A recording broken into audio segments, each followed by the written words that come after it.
लोकसभेसोबतच फडणवीसांची विधानसभेसाठी फिल्डिंग। पुण्यात काँग्रेसला मोठं भगदाड। बडा नेता थेट फडणवीसांच्या भेटीला नागपुरात। आता नेमकं चाललंय काय हे जाणून घेण्यासाठी हा व्हिडिओ शेवटपर्यंत नक्की पहा। नमस्कार, मी कोमल, सकाळमध्ये आपलं स्वागत। पुणे लोकसभा मतदारसंघ पश्चिम महाराष्ट्रातला अत्यंत मानाचा प्रतिष्ठेचा मतदारसंघ।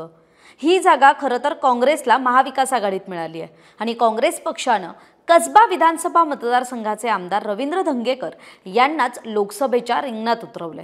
पण लोकसभेच्या रिंगणात उतरवलेल्या धंगेकरांना उमेदवारी दिल्यानं आणि आपल्याला उमेदवारी नाकारल्यानं पुण्याचे ज्येष्ठ काँग्रेस नेते आणि माजी उपमहापौर आबा बागुल चांगलेच नाराज झालेले दिसतात।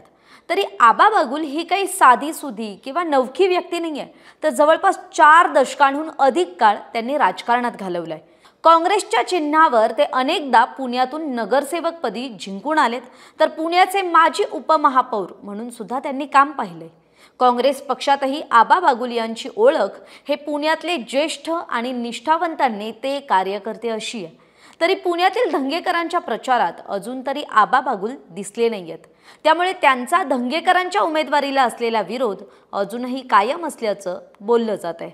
त्यातच आबा बागुल नागपूरला थेट उपमुख्यमंत्री देवेंद्र फडणवीस आणि भाजप प्रदेशाध्यक्ष बावनकुळेंना भेटल्यानं राजकीय वर्तुळात त्यांच्या भाजप प्रवेशाविषयीच्या चर्चांना उधाण आलंय।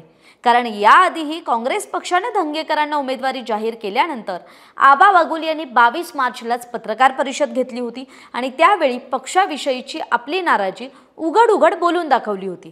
यावेळी आपलं काय चुकलं, निष्ठावंतांना संधी का नाही, उमेदवारी का नाही, असा सवाल सुद्धा त्यावेळी आबा बागुल यांनी पक्षश्रेष्ठींना विचारला होता। त्यानंतर लगेच दुसऱ्या दिवशी म्हणजेच 23 मार्चला आबा बागुल यांनी पुण्यातल्या काँग्रेस भवन परिसरात कार्यकर्त्यांसह आंदोलन केलं होतं आणि यावेळी त्यांनी काळ्या फिती बांधून मुक आंदोलन केलं होतं आणि तेव्हापासूनच आबा बागुल हे भाजप नेत्यांच्या संपर्कात असल्याची माहिती आहे। तरी उमेदवारी न मिळाल्यामुळे आबा बागुल नाराज असल्यानं त्यांची पक्षाकडून समजूत काढण्यात आली वा नाही याबाबत अजूनही स्पष्टता नाहीये। तर आबा बागुल यांनीही याविषयी आता बोलणं टाळलंय, पण त्यांची अजूनही पक्षावर नाराजी उघड असल्याचं दिसतंय। कारण आतापर्यंत तरी ते रवींद्र धंगेकर जे काँग्रेसचे उमेदवार जरी असले तरी ते महाविकास आघाडीचे उमेदवार आहेत आणि त्या धंगेकरांच्या प्रचारात कुठेही दिसलेले नाहीयेत। आणि त्यामुळेच की काय आता बंडाचा हत्यार उपसून आबा बागुल यांनी नागपुरात जाऊन थेट उपमुख्यमंत्री देवेंद्र फडणवीस आणि भाजप प्रदेशाध्यक्ष चंद्रशेखर बावनकुळेंची भेट घेतली। विशेष म्हणजे यावेळी आबा बागुल यांची दोन्ही मुलं त्यांच्यासोबत उपस्थित असल्याचं दिसतंय। तरी आबा बागुल यांनी फडणवीस बावनकुळेंच्या भेटीविषयी काय म्हटलंय, तर फडणवीस बावनकुळेंसोबतची भेट राजकीय नव्हती, एका लग्न समारंभात भेट झाली होती, असा दावा आबा बागुल यांनी केलाय। तरी पुण्यातल्या पर्वती विधानसभा मतदारसंघातून माधुरी मिसाळ सलग 3 वेळा आमदार राहिलेत आणि आबा बागुल यांचं काम सुद्धा याच मतदारसंघात जोमानं झालंय। त्यामुळे आबा बागुल यांचं पर्वती मतदारसंघात चांगलं नाव सुद्धा आहे। त्यामुळे भाजपनं जर 3 टर्म आमदार राहिलेल्या माधुरी मिसाळ यांना विश्रांती देण्याचं ठरवलं किंवा त्यांचा आमदारकीचा पत्ता कापायचा ठरवलं तर आबा बागुल हे भाजपचे संभाव्य उमेदवार असू शकतात अशी चर्चा आहे। त्यामुळे आता ऐन लोकसभा निवडणुकीच्या तोंडावर भाजप विधानसभेचीही फिल्डिंग लावत असल्याची चर्चा आहे। त्यामुळेच आबा बागुल आणि फडणवीस बावनकुळेंच्या भेटीलाही महत्त्व मिळालंय। तरी निवडणुकीच्या तोंडावर आबा बागुल भाजपची वाट धरणार का, भाजपची शिडी चढून ते पर्वती गाठणार का, हे तर येत्या काळातच ठरेल।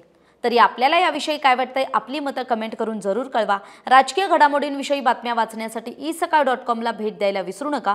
सकाळचं यूट्यूब चॅनल अजूनही सबस्क्राईब केलं नसेल तर ते आवर्जून करा। हा व्हिडिओ फेसबुकवर पाहत असाल तर सकाळचं फेसबुक पेज फॉलो करा, लाईक करा आणि व्हिडिओ जास्तीत जास्त शेअर करायला विसरू नका। महाराष्ट्रातील सर्व बातम्यांचे विश्वासार्ह व्यासपीठ सकाळच्या सर्व सोशल मीडिया प्लॅटफॉर्मला लाईक, फॉलो आणि सबस्क्राईब करा। तसंच सर्व नोटिफिकेशनसाठी बेल आयकॉन प्रेस करायला विसरू नका।